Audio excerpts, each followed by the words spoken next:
Okay, so the water pump is held in place by 10 or 9 bolts and then these 2 nuts. You know, in order, if after start removing these and you can't, there's some you can see and then some you can't. You know, as a good point of reference, you can always use the new one. Just look around, find the holes and just find the corresponding bolt. Okay, as we're loosening the bolts for the water pump, water starts gonna start leaking out, so be a great time to put a catch pan underneath and prepare for the the mess that's gonna be.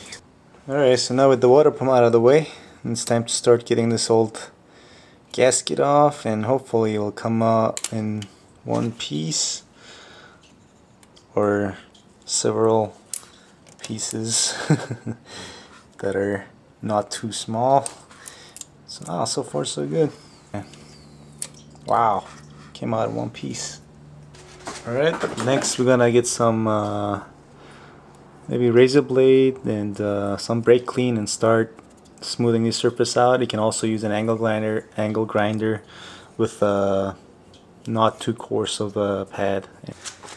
Alright, while we're waiting for we're going to be cleaning up the mating surface of the water pump that's on the engine, it's a good idea to put just a dab of silicone right around the corners of where the bolts are going to go, where the gasket is going to sit, and then just put our gasket on, and this way it will stay in place for while we're going to install it back on the engine.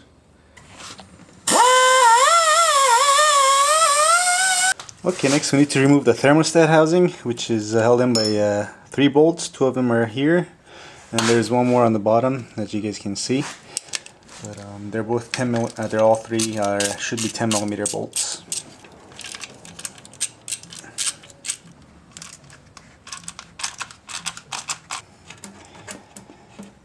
And there's our thermostat right there. Okay, so we're going to do the same thing here. Just go ahead and clean around this thermostat housing, but more importantly, you want to clean around the plastic housing too, where it sits and where you know, attaches to the block, because that does the most of the sealing. So just clean around here, inside of here, and around the plastic housing. Okay, so after cleaning the housing and the engine side, I'm gonna start putting things back in. Gonna start by the thermostat. Gonna hand tight these bolts a little bit at a time. Make sure it goes in even.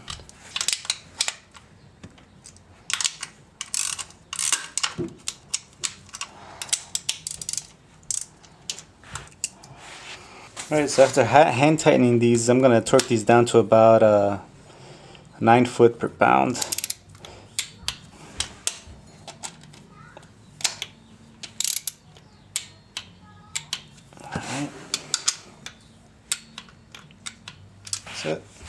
Okay, next is the water pump, and by now our gasket should be on there.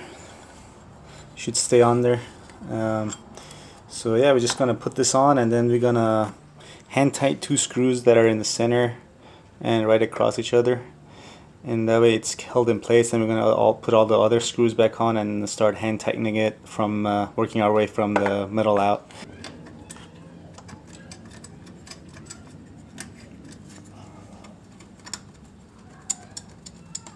If you got one, use one of these mirrors to go around and see if the gasket is sticking out anywhere or not. Alright, now for torquing these, I'm going to go with 13 foot/pound, and make sure you torque them the same way, going from the center, working your way from the center out. And keep in mind there's 9 bolts and two nuts, so keep track of them so you don't miss any as you tighten down. So we got 1 there.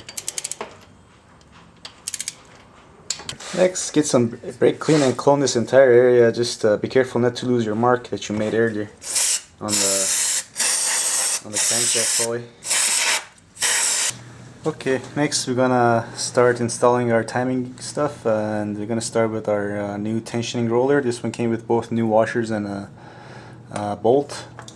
Just gonna hand tighten this for now. Next up, the tensioner itself. Making sure this pin stays in place while installing this.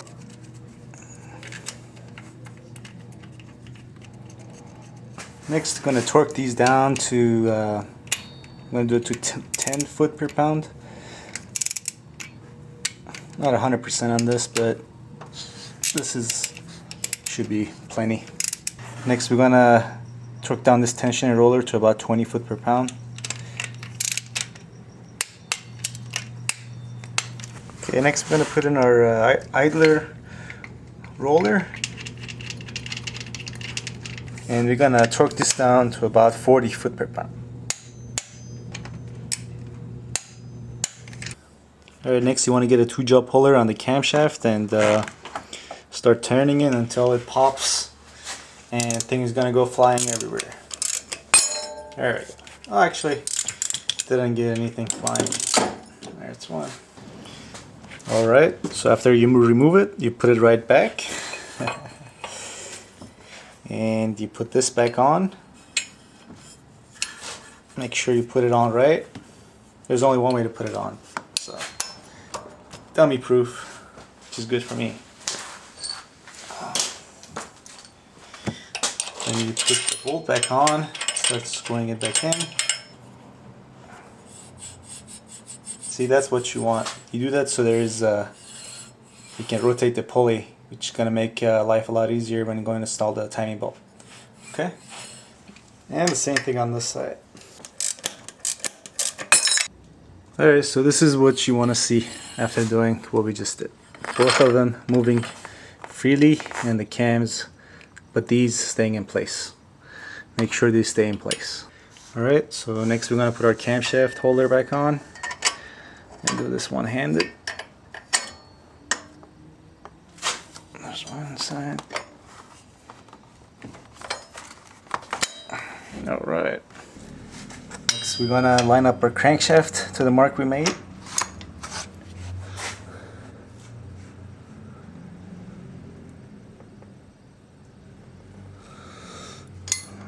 Alright, so next it's time to put in our timing belt, and I always start by the crankshaft and work my way up.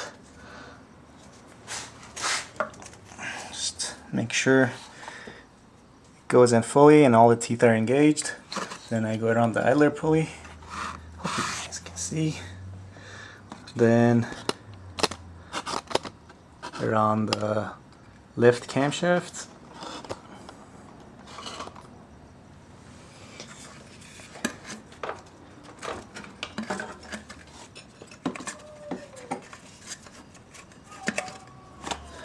And to get the slack out, we just turn it, and that's it. Slack is out. Then up under the water pump pulley, which you guys can't see because it's camshaft holders in the way. And then finally around this right side camshaft. And again, actually I'm going to take it momentarily off the tensioner roller to fit it around this camshaft. There we go. Okay, now that's on the camshaft. I'm going to put it around this idler pulley, this timing belt tensioner roller.